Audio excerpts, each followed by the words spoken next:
మన సంస్కృతి, మన సాంప్రదాయాలు ఎప్పటికీ మనతోనే ఉండాలి.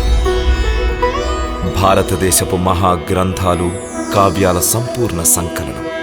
సబ్స్క్రైబ్ చేయండి. Tilak. A wide range of LED lights for indoor and outdoor use. GR Lights make India bright.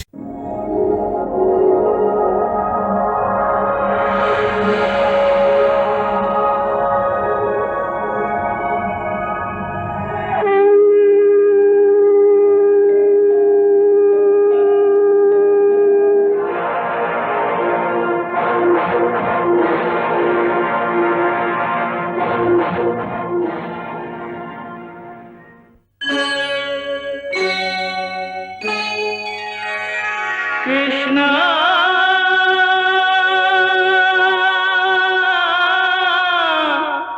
Krishna,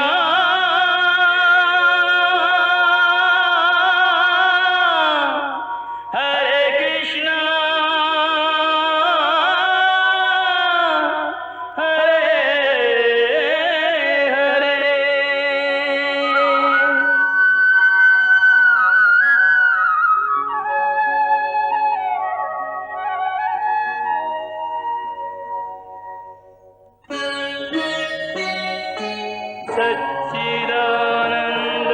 सच्चिदानन्दरूपाय विश्वोत्पत्त्यादिहेतवे तापत्रयविनाशाय श्रीकृष्णाय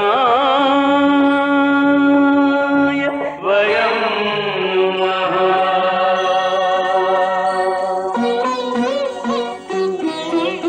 श्रीकृष्ण गोविन्द हरे मुरारे, हे नाथ नारायण वासुदेव. हरे कृष्ण राधे राधे कृष्ण कृष्ण हरे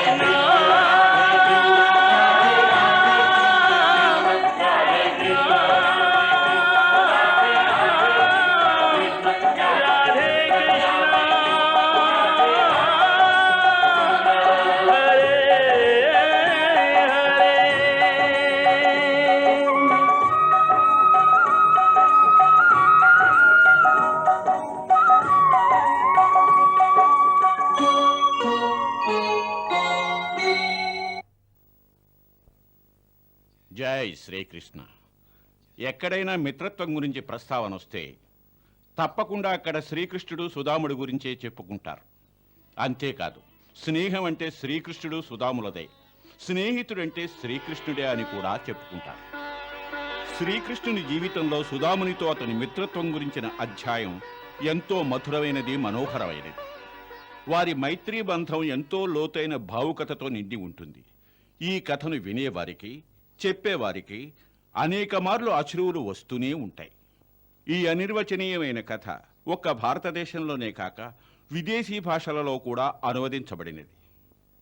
బంగ్లా, మలయాళం, కాశ్మీర భాషల్లోనే కాకుండా ఉర్దూ, పార్సీ భాషల్లో కూడా ఈ అనుపమానమైన కథను గురించి గానం చేశారు. కాశీకి చెందిన కావ్యకర్తలు లాలా భగవాన్ దీనులు ప్రియదర్శి అనే పేరుతో ఈ కథను రాస్తే, మహారాష్ట్రకు చెందిన ఆనందదాసులు ఉర్దూ షాయరీల్లో దీని వర్ణన 1884లో గావించారు. ఈ కథను ఆధారంగా చేసుకుని ఎన్నో నాటకాలు రంగస్థలం మీద ప్రదర్శించారు.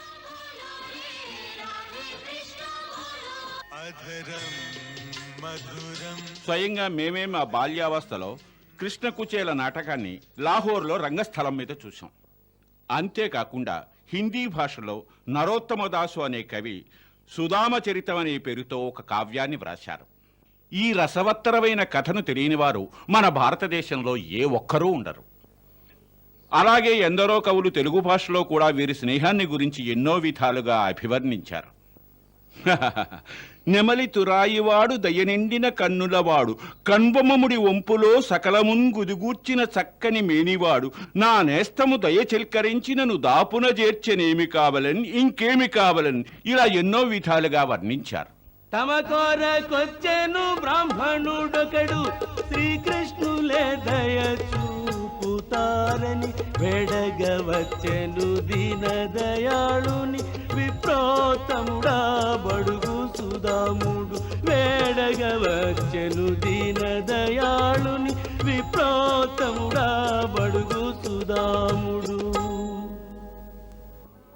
ఈ ఇద్దరు స్నేహితులు బాల్యంలో ఒకే గురుకులంలో చదువుకున్నారు. శ్రీకృష్ణుడు ఒక రాకుమారుడు, సుధాముడు ఒక పేద బ్రాహ్మణ పుత్రుడు. ఆ ఆశ్రమంలోనే వీరిద్దరి మధ్య మైత్రి ఏర్పడింది. చెప్పు, ఇప్పుడు నీ మిత్రుడిగా నన్ను స్వీకరిస్తావు కదూ?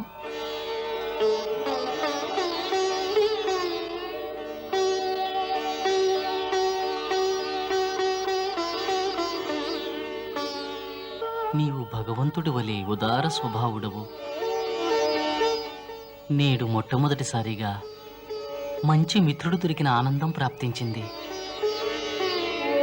వారు పెరిగి పెద్దవారయ్యారు.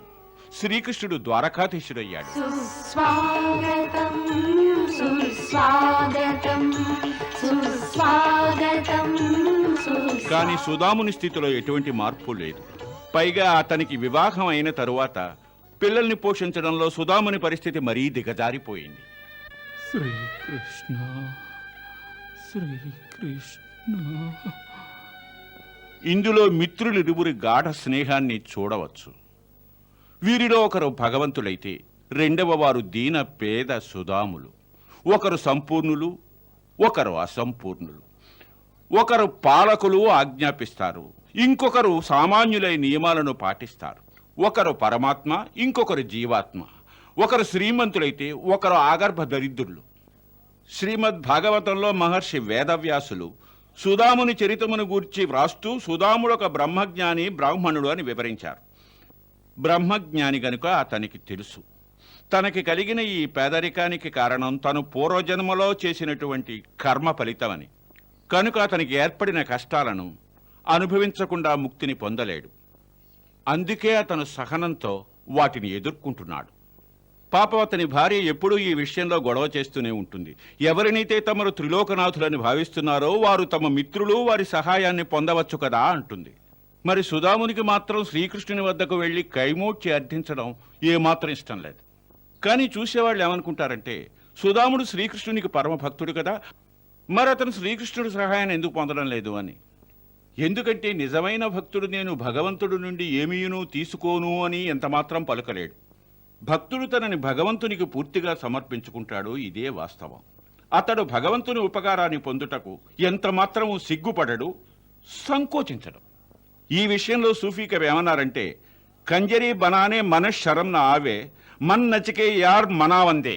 దీని అర్థం నేను నాట్యం చేస్తే ఆ భగవంతుడు నన్ను కరుణిస్తాడంటే నేను వేశ్యలా నాట్యం చేయడానికి కూడా ఏమాత్రం సంకోచించను అని. సుధాముడికి ఈ విషయం బాగా తెలుసు. అయినప్పటికీ అతను కృష్ణుడి నుంచి ఎందుకు ఉపకారాన్ని పొందలేదంటే దానికి ఒక ముఖ్యమైన కారణం ఉంది. అదేమంటే శ్రీకృష్ణునికి సుధామునితో రెండు సంబంధాలున్నాయి. ఒకటి భక్తి, రెండవది మైత్రి. భక్తునిగా వారి సహాయాన్ని పొందడానికి ఇతను ఆలోచించనక్కర్లేదు. మరి స్నేహితుడిగా మాత్రం ఆలోచించవలసి ఉంది. మిత్రత్వం పట్ల అతనికి ఎన్నో నియమాలున్నాయి. అతని దృష్టిలో ఒక స్నేహితుని గృహానికి వెళ్లే యోగ్యత ఎప్పుడు వస్తుందంటే అతను మన గృహానికి వచ్చినప్పుడు అతన్ని గౌరవించగల స్తోమత మనకు ఉన్నప్పుడే. అతని ఉద్దేశంలో మిత్రుని వద్దకు వెళ్ళి అర్థించడం అంటే తన అభిమానానికి కళంకం ఏర్పడినట్టే. ఎంత కష్టం వచ్చినా మిత్రుని గుమ్మంలోకి మాత్రం వెళ్ళనే కూడదు అంటాడు. ఇలాంటి నియమాలున్న సుధాముడు ద్వారకా నగరానికి ఎలా వెళ్ళాడు, అతను అడగకముందే శ్రీకృష్ణుడు అతనికి ఏమేం చేశాడు, స్నేహితుడుగా ఎలా ఆదుకున్నాడు అనేవి మరువలేని దృశ్యాలు. వాటిని మేము నేటి నుంచి ప్రేక్షకులకు చూపించబోతున్నాం. ప్రేక్షకులు ఈ కార్యక్రమంలో ఏమైనా లోపాలుంటే మన్నించి మాకు సర్వదా వారి ప్రోత్సాహాన్ని అందిస్తారని ఆశిస్తున్నాం. జై శ్రీకృష్ణ.